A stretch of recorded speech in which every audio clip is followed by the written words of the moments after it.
যাও মা, অনেক পরিশ্রম করো আর আমাদের নামকে উজ্জ্বল করো। ঠিক আছে বাবা, আপনি যেমনটি বলেন।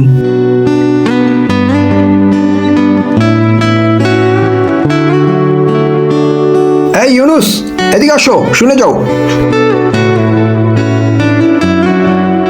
জি চেয়ারম্যান সাহেব, বলুন। এই, তোমার কি কোনো শরম আছে? তুমি কি করেছো? মেয়েকে কেন একা একা বাইরে যেতে দিয়েছো? জনাব, ওকে পড়তে পাঠিয়েছি। আরে, এইভাবে কি কেউ একা একা বাড়ির মেয়েদেরকে বাইরে পাঠায়? পড়াশোনার জন্য পাঠিয়েছি জনাব। তুমি এখন থেকে এখন যাও, আর কখনো কাকে থেকে মেয়েকে পড়া পড়াবে না।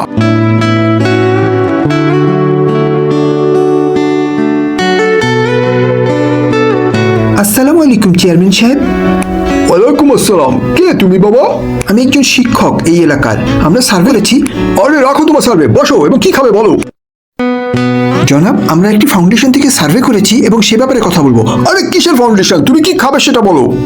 জনাব, আমাদের প্রতিষ্ঠান সার্ভেতে দেখেছে আপনাদের এখানে কোনো ভালো স্কুল নেই।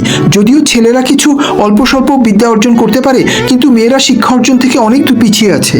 এই মাস্টার, তুমি কিন্তু আমাদের মেয়েদের নিয়ে কোনো কথা বলবে না। এলাকার কোনো মেয়ে নিয়ে কোনো চিন্তা করবে না। জনাব, সত্য হলো ঘরের মহিলারা যদি সঠিকভাবে বিদ্যা শিক্ষা অর্জন করে তাহলে তারা ঘরের সঠিকভাবে ব্যবস্থাপনা করতে পারে, বাচ্চাদেরকেও বলে। তাহলে তুমি বলছো আমাদের ঘরের মহিলারা অশিক্ষিত, মূর্খ? জনাব, আমার উদ্দেশ্য সেটা নয়। আমি যেটুকু বুঝি, একটা মা যদি শিক্ষিত হয় তাহলে সে পরিবারকে সঠিকভাবে গোছাতে পারবে এবং বাচ্চাদেরকেও সঠিক দিক নির্দেশনা দিতে পারবে। বড় হতে হতে বাচ্চারাও প্রশিক্ষণ পেয়ে সেইভাবে পরিবারকে বিভিন্ন ভুল সিদ্ধান্ত থেকে রক্ষা করবে। জনাব, মাস্টার সাহেব ঠিকই বলছেন। আমার মেয়ে পড়াশোনার পাশাপাশি বাসায় কাজে সাহায্যও করে, আবার ছোট ভাই বোনদেরকে পড়াশোনায়ও সাহায্য করে। এই মাস্টার, তোমার কথাগুলো আমার বুঝে না আসলেও তোমার নিয়ত যে সাফ সেটি আমি কিছুটা অনুমান করতে পারছি। আচ্ছা মাস্টার, তাহলে বলো কি চাও, কি করতে পারি তোমাদের জন্য? জনাব, আমি শুধুমাত্র চাই আপনি কিছু জমি দেন যেখানে আমরা কিছু স্কুল তৈরি করতে পারি। বাস মাস্টার, তুমি আমার জমি দখল করতে চাও? না না জনাব, ভুল বুঝবেন না। শুধু জমিটিই চাই, আপনার নামেই স্কুল হবে, জমিটিও আপনার থাকবে। ও এই কথা।